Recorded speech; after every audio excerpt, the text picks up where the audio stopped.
Bonjour tout le monde et bienvenue sur cette première vidéo littéraire sur ma chaîne. Peut-être que vous me connaissez de TikTok. Voilà, aujourd'hui on se retrouve pour un format un peu plus long sur YouTube pour parler donc de l'intimité et de la sensibilité dans la littérature du XVIIIe siècle. Quand on parle de littérature classique, on parle très souvent du théâtre du XVIIe siècle, donc le théâtre classique, et des romans du XIXe siècle, que ce soit du romantisme, du réalisme ou du naturalisme. Pourtant, on parle assez peu de la littérature du XVIIIe, ou alors si on parle seulement de la littérature des Lumières, alors que la littérature du XVIIIe, dans son intégralité, est extrêmement intéressante, puisque tout simplement, sans le XVIIIe siècle, sans la littérature du XVIIIe, on n'aurait jamais eu ces romans très intimes, avec une place aussi importante accordée aux personnages qui deviennent eux-mêmes très développés, très intéressants, et qui ont évolué depuis le XVIIe siècle. Donc si jamais ça vous intéresse, je vous invite à regarder cette vidéo. Alors évidemment, la littérature des Lumières est aussi extrêmement intéressante puisque c'est une littérature qui va servir à faire passer des idées, des messages et qui va même aider en fait à préparer la Révolution.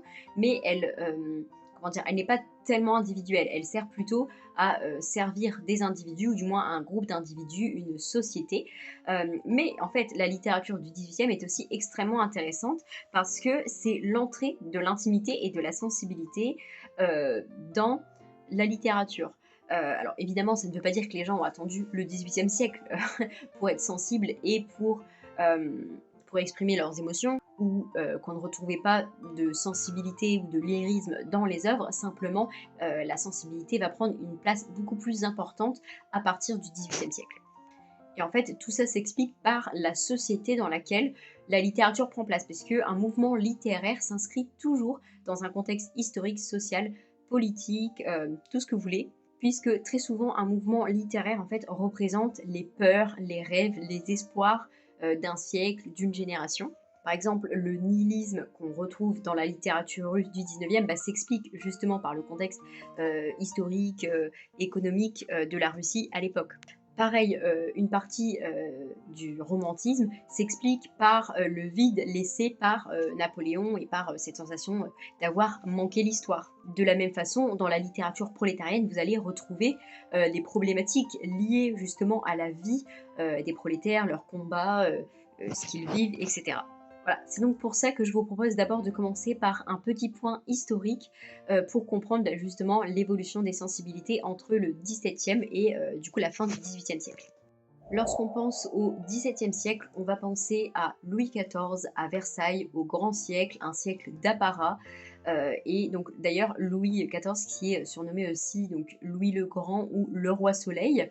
Donc voilà, c'est pas un surnom très intime comparé à ce qu'on verra pour le XVIIIe siècle avec Louis XV par exemple qui sera surnommé le Bien-Aimé. Mais donc revenons-en à notre XVIIe siècle qui nous occupe pour le moment. Le XVIIe siècle c'est un siècle d'apparat puisque c'est le siècle donc de Louis XIV. Louis XIV c'est le début vraiment de la monarchie absolue avec une centralisation des pouvoirs et surtout de l'administration.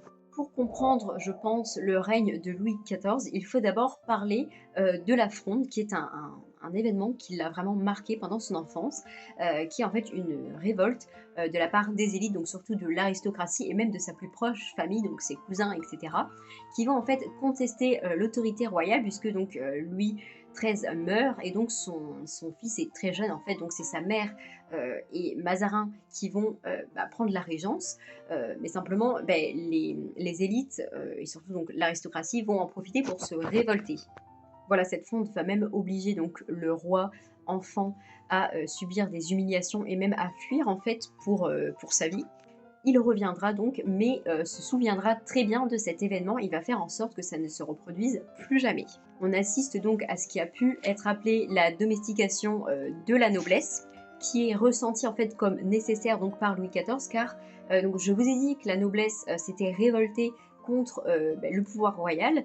Je pense que ça s'explique en partie parce que depuis la fin du Moyen Âge, avec l'invention de la poudre, etc., l'artillerie qui commence à apparaître, la chevalerie n'existe plus. Or, une grande partie de la noblesse trouvait son origine, ses fondements dans la chevalerie. Au moins, ils avaient un rôle militaire, ils avaient aussi énormément d'importance. Au Moyen-Âge, limite, vous avez des seigneurs qui ont plus d'importance, même plus de richesse, d'autorité que le roi lui-même.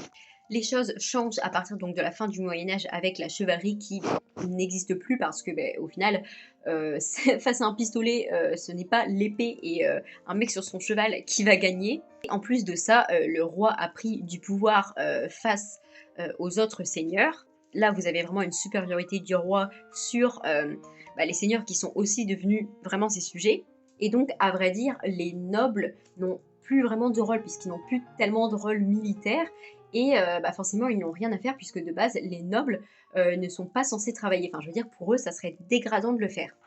Non seulement vous avez des nobles qui parfois en fait sont désargentés, mais qui en plus de ça n'ont rien à faire. Donc forcément, vous vous doutez bien que déjà, si vous regrettez votre indépendance, voilà, ça vous reste ici, vous vous dites bon, ça serait quand même cool de, enfin c'était bien avant, on avait plus de liberté, on avait plus de choses à faire. Mais en plus de ça, eh ben, il faut trouver comment s'occuper. Donc pour ça, Louis XIV, en gros pour la faire court, va vraiment faire en sorte d'appeler les nobles à lui pour vraiment créer une société de cour beaucoup plus importante et donc à la fois, il va donc pouvoir surveiller ainsi cette noblesse qui du coup, bah, ne se révoltera plus ou du moins qui aura beaucoup plus de mal à le faire. Mais donc il va aussi devoir se charger de leur proposer au moins des divertissements pour, beh, leur donner une raison de rester, en par exemple, en attribuant aux sujets, les plus fidèles, en leur attribuant, des postes qui en eux-mêmes ne sont pas forcément valorisants, mais qui, puisqu'il s'agit, d'une distinction en fait du roi, vont l'être. C'est-à-dire que vous allez avoir, des gens qui vont s'enorgueillir par exemple de tenir la bougie du roi pour son coucher ou ce genre de choses. Donc là pour le coup on a vraiment un tour de force de la part, de Louis XIV, c'est sûr. Mais donc le roi va vraiment se mettre en position, publique, puisque forcément, pour, comment dire? Que les nobles, restent autour de lui, il doit un minimum, leur offrir quelque chose en retour. Voilà, vous avez peut-être déjà entendu cette formule, mais on dit par exemple que, peu importe où vous étiez, au quart d'heure près, vous saviez en fait ce que le roi faisait, où est-ce qu'il était, avec qui. Il a donc un emploi du temps, extrêmement bien réglé et en plus de ça, bah, il est, assez proche, ou du moins on a l'impression qu'il est proche puisque, on a un château en fait qui est facile d'accès. C'est-à-dire que si jamais vous, aviez un chapeau et que vous aviez une épée, vous pouviez absolument, rentrer dans le château, vous promener, dans le jardin du roi et même accéder, beh, aux parties, officielles du palais. Alors forcément le roi est tout le temps, accessible, donc il doit avoir l'air, toujours, de bonne humeur, du moins de tempérament égal. Mais c'est aussi très compliqué du coup pour les courtisans puisque vous êtes toujours entouré pardon, par le roi et ses hommes, mais aussi par les autres courtisans. Ce qui fait qu'on peut avoir l'impression d'une société qui était beaucoup plus lisse, qui avait les bonnes manières de vivre, etc. L'apparition du gentilhomme, etc. Mais au final, vous aviez affaire à une société extrêmement fausse. Puisqu'en fait, il était surtout question de flatter le roi pour rester dans ses bonnes grâces ou bien augmenter en grade, entre guillemets, et que bah, tout pouvait aller très vite puisque bah, tout le monde voulait des distinctions de la part du roi. Donc si vous manquiez même une fois par exemple un lever ou un coucher du roi, bah, ça pouvait vraiment être fini. L'unification du royaume et le contrôle du royaume va aussi passer justement par la volonté d'unir le peuple, les Français, du moins le royaume de France, par une langue unique. Puisque à l'époque, forcément, en fait, vous avez énormément de dialectes et même l'usage du français en tant que tel est assez récent finalement. Mais donc, on va avoir des efforts vraiment très importants qui vont être faits pour avoir un seul français unique. Donc, vous avez la création de l'Académie française en 1635, donc par volonté royale, et avec vraiment une codification en fait du français, de la grammaire, des règles à respecter, afin de gommer le plus possible les dialectes et les différences qu'il peut y avoir dans les différents royaumes, ce qui entraînera aussi malheureusement la perte d'un vocabulaire et d'un français qui était beaucoup plus riche en fait grâce aux auteurs de la Pléiade ou des humanistes par exemple qui avaient enrichi le français d'énormément de vocabulaire finalement, afin de donner à la langue française ses titres de noblesse à l'époque où le latin et le grec, mais surtout le latin, bah, étaient vraiment la langue savante et donc les langues vulgaires c'était bah, mal vu parce que c'était la langue du peuple, donc on avait fait exprès d'enrichir la langue afin de montrer que non, en fait, la langue vulgaire, ben, en fait, ne l'était pas. Et qu'elle pouvait être aussi belle, aussi intéressante que le latin. Alors attention, on n'est pas encore au français moderne de nous en 2024. Enfin, c'était pas très correct de dire de nous, mais je voulais dire le nôtre. Mais bon, voilà, vous avez quand même une différence entre le français de Montaigne et de Boileau, par exemple. Mais pour nuancer, donc, n'oublions pas que tout ça, c'était vraiment limité. C'est-à-dire que oui, la langue, les normes se sont fixées en littérature et surtout à Paris, en fait, autour de la cour royale, mais dans la réalité, le peuple, même le peuple parisien et le reste, du royaume de France donc, finalement avaient toujours leur dialecte, que vous pouvez par exemple remarquer quand vous lisez même, Don Juan, il y a des passages où c'est un paysan ou je ne sais pas, quelque chose comme ça qui parle toujours avec son patois qui est différent en fait, du reste du texte. Mais donc voilà, cette volonté d'unifier, le royaume et de purifier la langue, peut vraiment nous faire penser en fait à l'idéal de clarté, du XVIIe siècle qui va en fait s'incarner dans le classicisme, un mouvement vraiment français par excellence, avec donc cette volonté, cet espoir de rapprocher la langue française, des langues latines par sa clarté. En fait, depuis donc la Renaissance surtout, on va avoir un retour en vogue énorme de l'Antiquité et au XVIIe siècle, on a cette impression selon laquelle l'Antiquité était vraiment, la meilleure époque en termes, de culture et d'excellence et on ne peut pas, pour les hommes du XVIIe, dépasser, cette perfection antique. Et donc pour ça, on va essayer de les imiter, ce qui diffère vraiment absolument en fait de ce qu'on nous enfin, ce dont on a l'habitude actuellement parce que, enfin, en général maintenant quand on va lire un texte, on va voir en général, trouver de la nouveauté, de l'originalité et c'était pas du tout le cas au XVIIe siècle où là, pour qu'un texte soit bon, il fallait, qu'il s'inspire, qu'il ressemble aux œuvres antiques. Voilà, c'est pour ça que c'est assez injustifié, par exemple, de critiquer La Fontaine sur le fait que, il se soit inspiré, et repris énormément de fables d'Ésope puisque, bah, à l'époque, c'était absolument normal et c'était vraiment apprécié.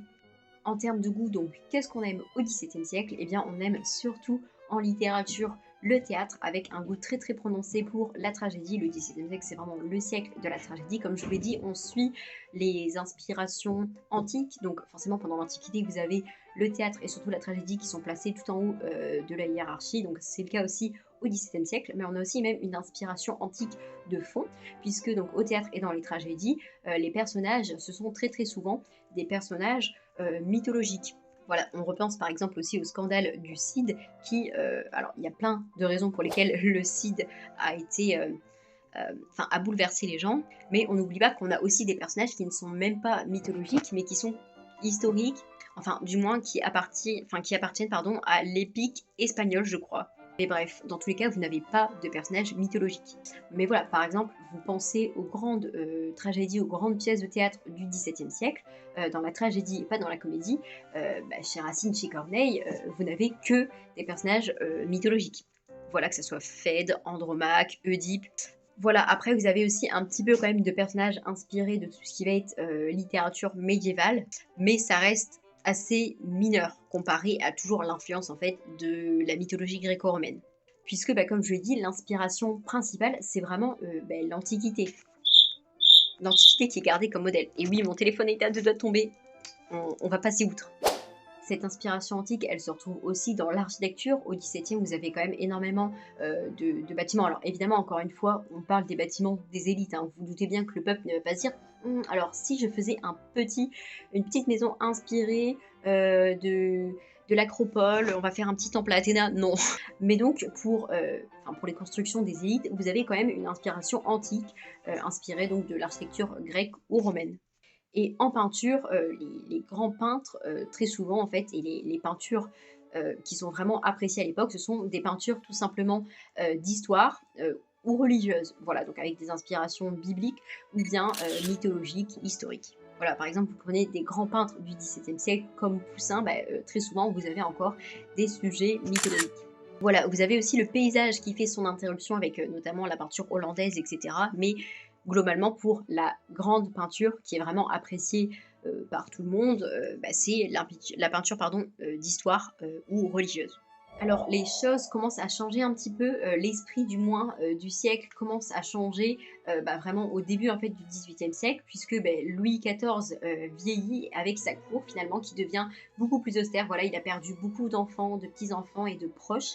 Il a aussi beaucoup de maladies, voilà et puis sa nouvelle maîtresse qui est aussi devenue sa femme, Madame de Maintenon est quand même plus austère, elle est vraiment dans la religion et donc vous avez une cour, voilà, c'est fini les fêtes, il n'est plus question de rire. Voilà, on est très très loin du temps où le roi Soleil justement se déguiser et danser, participer au ballet, comme Apollon. Là, vous avez plutôt un roi qui se prépare à mourir, qui fait la chasse aux jansénistes et donc la cour, en fait, commence d'ailleurs, en fait, à être désertée et vous avez aussi cet apparat qui commence un petit peu à se fissurer parce que même Louis XIV, vers la fin, commence à beaucoup plus se retirer. Bah, après, il est fatigué, il est malade, etc. Mais il commence à vouloir se retirer dans des appartements privés. On le voit un petit peu moins. Il se retrouve, enfin, il va passer plus de temps aussi avec Madame de Maintenon, avec une compagnie en fait un peu plus choisie et un désir, un besoin de se retirer. En 1715, il meurt et Versailles est déserté puisque vous avez le régent qui se retire à Paris puisque bah, Louis XV en fait n'a que 5 ans lorsque son grand-père Louis XIV meurt. Donc vous avez la régence avec le régent donc, qui s'installe à Paris. C'est un temps de frivolité, on dit aussi de libertinage, centré donc sur les plaisirs et la fête à Paris. Puisque là du coup vous avez une cour qui est beaucoup plus jeune et on a en fait un peu cette volonté de respirer après un long règne qui est quand même plein de guerres et de désastres et aussi de pauvreté par Louis XIV. Voilà, on va donc passer maintenant au XVIIIe siècle qui commence en fait réellement avec le règne de Louis XV qui revient finalement à Versailles en 1722. Et donc quand on pense au XVIIIe siècle, très souvent donc on pense à Louis XV, aussi appelé le bien-aimé, comme je vous l'ai dit, on est sur un surnom quand même qui est plus intime, pas non plus sentimental, mais voilà, on voit quand même une différence avec Louis le Grand ou bien le Roi Soleil et le Bien-Aimé. Vous voyez ici, il y a un certain affect. Voilà, on pense aussi au XVIIIe siècle au style Pompadour, au Rococo et aux Lumières. Alors, en tant que souverain, Louis XV ne va pas changer grand-chose à ce qu'a fait son grand-père. Par exemple, il ne va pas modifier sa chambre à Versailles, donc c'est-à-dire la chambre d'apparat. Mais par contre, c'est un souverain qui est beaucoup plus timide et qui est aussi quand même assez mélancolique, mais surtout qui est quand même plus attiré par les femmes et par les plaisirs que par la politique en elle-même. Voilà, il n'a pas la sévérité ou bien le prestige ou la poigne de fer que pouvait avoir son grand-père. Et donc déjà, ça serait un souverain qui va en fait de plus en plus vouloir se retirer et profiter un petit peu d'une société choisie. Alors, vous aviez quand même des soirées de petits appartements, etc. avec Louis XIV qui là n'était pas accessible à tout le monde, c'est-à-dire vous ne pouviez pas entrer comme ça, mais c'est vraiment autre chose avec Louis XV qui choisit une poignée d'amis sur le volet et qui va les inviter souvent alors, à des repas autour de la chasse, etc. Mais enfin vraiment, ça n'a rien à voir avec Louis XIV. Voilà, le souvent en fait est beaucoup moins accessible, alors que bah, c'était vraiment justement le but et le point de comment dire, le point central de la politique d'image, si je pourrais dire, de Louis XIV. Voilà. Et d'ailleurs, ça sera une tendance qui ne fera que grandir, puisque bah, sous Louis XVI et surtout Marie-Antoinette, vous avez exactement la même chose avec les appartements, par exemple, de la reine, qui vont prendre de plus en plus de place, s'étaler sur plusieurs étages, avec même Marie-Antoinette qui va carrément même se retirer le plus souvent possible, enfin bon, bref, le plus souvent de Versailles pour le petit Trianon et qui va vraiment vouloir un bonheur individuel, terrestre, quitte à tourner dos à ses responsabilités, à Versailles et à la cour.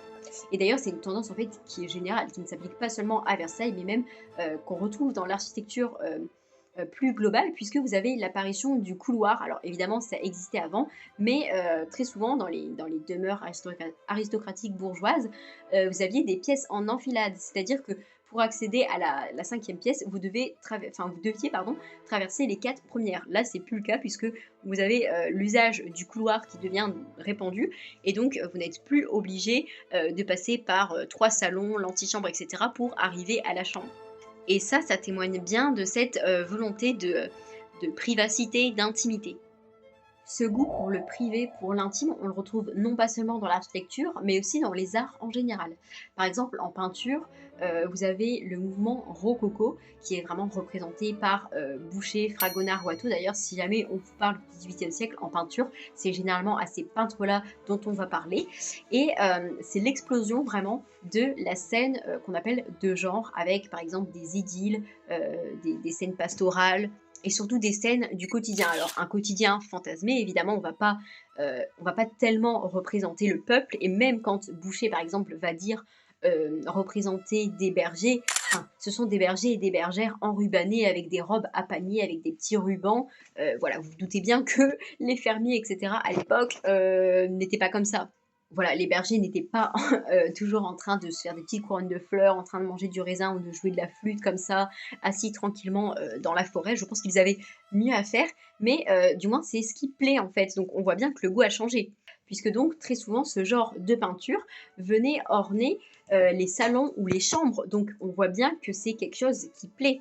Là où sous Louis XIV, vous aviez par exemple, on peut en penser au plafond de Versailles, vous aviez des scènes héroïques, mythologiques ou bien des scènes historiques qui étaient retravaillées pour avoir l'air épique et ou mythologique. Voilà, je trouve que là c'est absolument flagrant de voir la différence déjà entre les deux siècles. D'ailleurs, le nu n'est plus seulement héroïque. Par exemple, un nu chez Poussin et un nu chez Boucher, ben, vous n'avez vraiment pas la même chose. Voilà, en fait, un sujet n'a plus besoin d'être grandiose, d'être héroïque, d'être grand ou important pour être représenté. Et attention, quand je dis qu'il n'est pas forcément important, c'est pas péjoratif. En littérature, on aime toujours beaucoup le théâtre, mais là, on a quand même un changement qui est vraiment important avec les personnages. En fait, les personnages ne sont plus tellement mythologiques, historiques. En gros, ils ne sont plus forcément héroïques. D'ailleurs, on n'est plus tellement dans le goût de la tragédie. En fait, on aime beaucoup les opéras, les comédies ou les drames. D'ailleurs, c'est un genre qui est entre la comédie et la tragédie qui apparaît au XVIIIe siècle, notamment avec Beaumarchais. Mais donc, on a surtout des personnages qui sont très souvent des nobles ou des bourgeois, ainsi que donc leurs valets, leurs dames, etc. Et on pourrait se dire, oui, mais par exemple, Molière ou Le Sage aussi avaient des personnages qui n'étaient pas forcément de haute naissance. Simplement, la différence est que chez Molière ou Le Sage, vous aviez encore ces personnages qui représentaient en fait des types, un peu à la façon des moralistes du XVIIe siècle, comme La Fontaine, La Bruyère, etc. On le voyait d'ailleurs très bien en fait dans les titres de Molière, parce que les titres, c'était l'avare, c'était le malade imaginaire, le financier avec Turcaret. Alors que chez Beaumarchais, vous n'avez pas le mariage du valet ou le valet, mais vous avez le mariage de Figaro. En fait, vous avez vraiment des personnages qui commencent à avoir une personnalité, même si évidemment Figaro tient encore du rôle un peu traditionnel des valets, un peu fourbe, parfois plus rusé que son maître qui l'aide dans ses relations amoureuses, etc. Mais là, vous avez quand même une histoire qui est attribuée à Figaro, et il est presque autant question de Figaro que de son maître. Avec Marivaux, selon moi, on a encore plus cette dimension intime, puisque, alors, vous avez toujours des intrigues qui, comme avec Beaumarchais, tournent autour de l'amour, de la séduction, des jeux, justement, de la séduction. Chez Marivaux, on voit vraiment que la séduction, c'est limite le moment le plus intéressant de l'amour, puisque, en général, il est surtout question de l'avant mariage, du moment où on n'est pas encore ensemble, et une fois qu'on est marié, c'est tout, on n'en parle plus. Mais bref, il est aussi question donc de l'amour des valets, donc comme chez Beaumarchais. Alors la différence est que chez Marivaux, on a quand même beaucoup les amours du maître et du valet, donc qui s'entremêlent, puisque vous avez énormément de jeux, donc comme j'ai dit, de séduction, mais donc qui passent par le travestissement, par des quiproquos, ce qu'on appelle donc des marivaudages, pardon.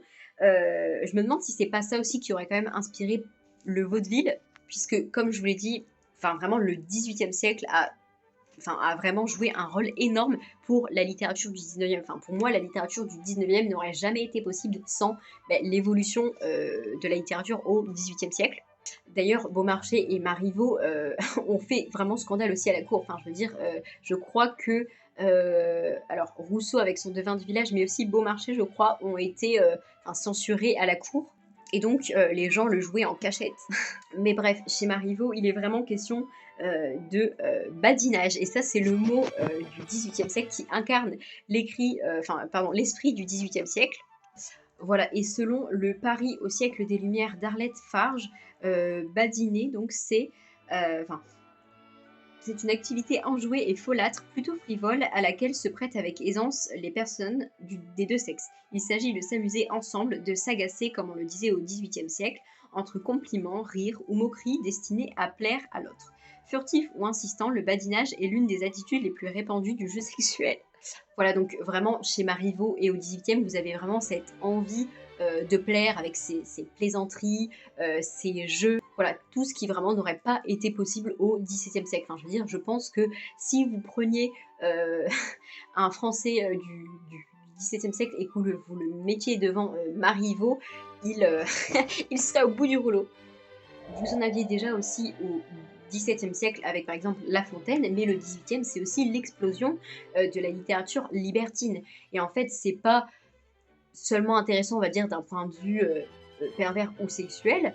Alors, avec Choderlos de Laclos, vous avez déjà du niveau, mais avec Sade, c'est encore pire. Mais en fait, enfin, surtout avec ça, donc, vous avez vraiment une explosion de liberté, c'est-à-dire des gens qui, comment dire, se sentent cette nécessité et cette envie, en fait, d'avouer même leurs pires penchants, leurs pires fantasmes, etc., qui n'hésitent pas à raconter en fait des expériences qu'ils ont pu avoir par le biais de leurs personnages, etc. Mais là, enfin pour le coup, surtout avec Sade, par exemple, c'est un niveau d'intimité extrême. Enfin, je veux dire, alors déjà, on est d'accord hein, que ça choquait la plupart des gens à l'époque, mais qui continuent à le faire maintenant.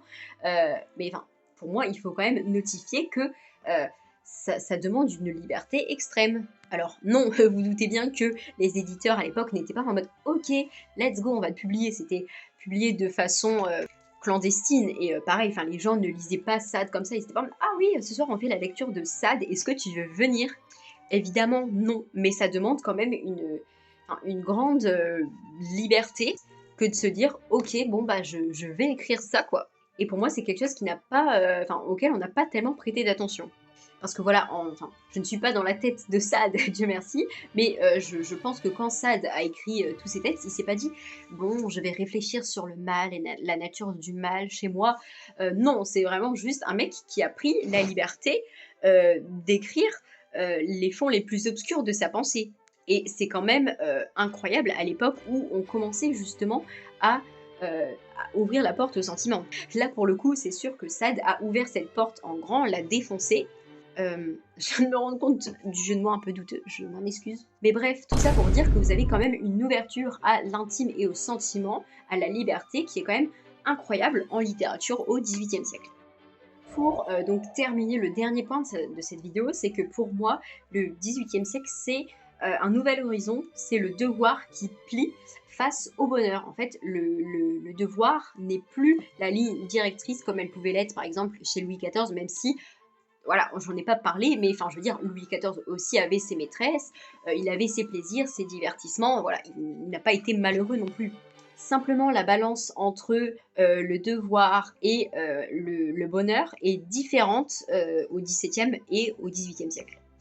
Pour moi, Louis XIV et Marie-Antoinette incarnent vraiment bien leurs époques respectives, avec donc Louis XIV, c'est le grand siècle, comme je vous l'ai dit, c'est encore un petit peu le devoir, un bonheur qui certes est aussi terrestre, mais qui surtout est céleste. Alors que avec Marie-Antoinette et le XVIIIe siècle, vous avez la volonté d'oser vouloir un bonheur terrestre, immédiat et individuel.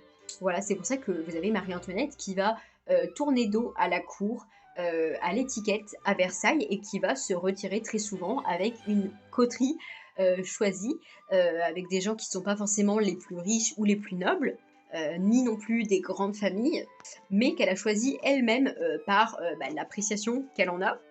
D'ailleurs, en termes de liberté, la personnalité de Marie-Antoinette était aussi extrêmement intéressante, puisque même du point de vue de la mode, on dit que Marie-Antoinette était la première faiseuse et lanceuse de mode, et c'est extrêmement vrai, puisque à l'époque, généralement, en fait, la mode, qu'elle soit féminine ou masculine, était la même pendant plusieurs décennies, alors que Marie-Antoinette va être la première à vouloir vraiment changer, s'amuser de la mode et avoir des tenues qui lui ressemblent et qui lui plaisent. Elle va pas vouloir porter toujours les tenues à la française parce qu'on lui dit de le faire et parce que c'est la mode, mais elle va vouloir porter des choses qui lui ressemblent, s'amuser par la mode. Voilà, mais ça je n'en parle pas tellement pour le moment puisque je pense que je vous ferai très certainement une vidéo ou peut-être une série de vidéos sur Marie-Antoinette. Enfin bon, tout ça pour dire que Marie-Antoinette, pour moi, c'est vraiment aussi la représentation du XVIIIe siècle, donc de cette volonté de bonheur qui n'est pas seulement céleste, puisque, alors bon, au XVIIe, oui, mais surtout tout ce qui va être au Moyen-Âge, etc., vous avez un bonheur qui, euh, qui est vraiment céleste. Pour les gens à l'époque, le bonheur, enfin, sur Terre, on peut avoir des échos de bonheur, mais c'est vraiment rien comparé en fait au bonheur céleste qui les attend auprès de Dieu.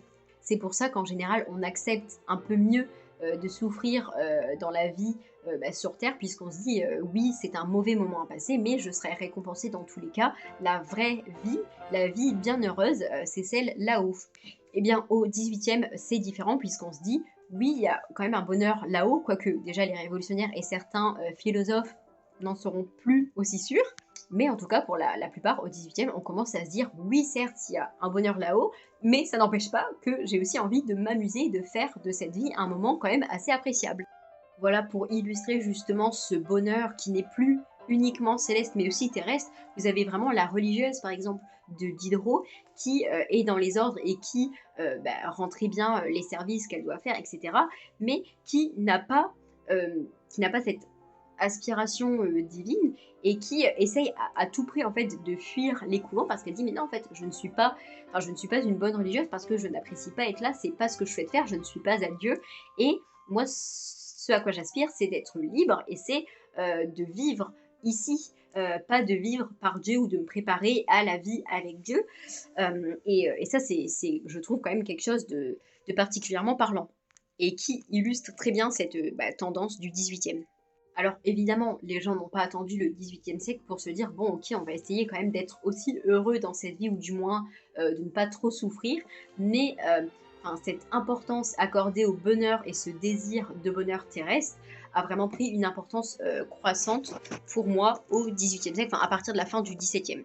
On pourrait se dire que oui, ça a aussi commencé au XVIIe siècle avec par exemple un Don Juan, mais il faut se rappeler qu'à la fin, Don Juan et rattrapé par le courroux céleste, c'est-à-dire toute sa vie, il a dit oui, moi je ne crois pas en Dieu, je vais être heureux maintenant, je profite de la vie, mais à la fin, qu'est-ce qui se passe le commandant l'appelle, enfin la statue gronde et finalement il est englouti par le courroux céleste. Donc à la fin, c'est toujours le ciel qui prévaut sur la terre, alors que je pense que si Don Juan avait été écrit au XVIIIe siècle, la fin aurait été différente. Bon, évidemment, on met toujours des pincettes à cette idée-là, c'est pas un mouvement uniforme. Déjà, le peuple en général n'a pas tellement d'aspiration au bonheur. Enfin, je veux dire, malheureusement, ses conditions restent globalement les mêmes. Et en plus de ça, c'est pareil, même dans la noblesse, dans la bourgeoisie ou dans le clergé, vous aviez toujours des gens qui étaient aussi croyants et tout le monde n'est pas devenu épicurien comme ça du jour au lendemain. Voilà, dans le même sens, on commence à accorder beaucoup plus de place aux sentiments et à l'expression justement de ces sentiments. Puisque forcément, si vous souhaitez approcher le bonheur, forcément, vous avez à accorder plus d'importance à vos ressentis pour dire, est-ce que là je suis heureux, est-ce que ça me rend malheureux, enfin voilà, tout ce genre de choses. Et donc, vous avez pour moi vraiment la naissance de l'écriture du moi au... au 18e, puisque même si vous avez eu avant des écritures du mois avec par exemple Marc Aurèle, Saint-Augustin ou Montaigne, je ne sais quoi, mais c'est plutôt différent puisque avec Marc Aurèle ou les autres, vous aviez des écritures du mois mais qui en fait visaient à exprimer des principes généraux. Or, par exemple, chez Rousseau, je ne suis pas sûre, ou chez Chateaubriand, je ne suis pas sûre, enfin Chateaubriand du coup c'est plus après vers le 19e, enfin je veux dire, je ne suis pas sûre que vous ayez des principes généraux avec l'épisode par exemple de la fessée et des cerises ou je ne sais quoi. Et puis ça sera sur cette poussée que le romantisme prendra vraiment ses racines au 19e siècle avec l'explosion du lyrisme, l'écriture du moi avec une place accordée à l'expression des sentiments, qu'ils soient positifs ou négatifs. Voilà, le 18e c'était peut-être le siècle du plaisir, le 19e c'est le siècle de la dépression. Voilà. Enfin voilà, c'est vraiment le siècle de la déception, mais bon, ça mériterait une vidéo à part entière. Voilà, cette vidéo touche à sa fin, j'espère que c'était assez clair, que c'était pas trop brouillon, j'ai essayé au maximum d'organiser ma pensée, je sais qu'il y a eu des formulations peut-être un petit peu maladroites et que parfois j'ai dû faire des raccourcis, surtout quand je parlais d'histoire, parce que sinon ça durait vraiment des heures. C'est pour ça que juste après, je vous mets une bibliographie si jamais vous voulez vous renseigner sur un sujet en particulier. Voilà, après, souvenez-vous que je ne suis pas du tout professionnelle, c'est juste un sujet qui m'intéresse, donc j'ai voulu vous en parler. En plus, moi, je suis plutôt habituée, c'est vrai, à des formats plus courts, vu que bah, vous me connaissez peut-être et très certainement en fait de TikTok, où en plus d'ailleurs je vous parle plus souvent de littérature que d'histoire. Mais voilà, j'ai fait de mon mieux, j'espère que c'était à peu près compréhensible. Dans tous les cas, comme je vous l'ai dit, si jamais vous voulez aller plus loin, je vous mets en description non seulement les livres que j'ai pu citer dans cette vidéo, mais aussi bah, des livres d'histoire ou d'art que je peux vous conseiller sur les sujets que j'ai évoqués. Évidemment, si vous avez des questions, eh bien n'hésitez pas, j'y répondrai. Et puis même si vous avez des choses à ajouter, que vous soyez d'accord ou non, tant que vous êtes poli, eh bien n'hésitez pas à vous exprimer dans les commentaires, c'est toujours extrêmement intéressant. Si jamais ce genre de sujet ou de vidéo vous intéresse, eh bien n'hésitez pas à vous abonner. Voilà. Après, sachez que si jamais vous tombez sur moi pour la première fois, je suis vraiment très très active sur TikTok où je parle beaucoup plus de littérature mais aussi un peu d'histoire et d'art. Voilà, dans tous les cas, n'hésitez pas à faire un tour en description, voilà, je noterai tout. En tout cas, merci d'avoir regardé cette vidéo et sur ce, je vous dis à bientôt.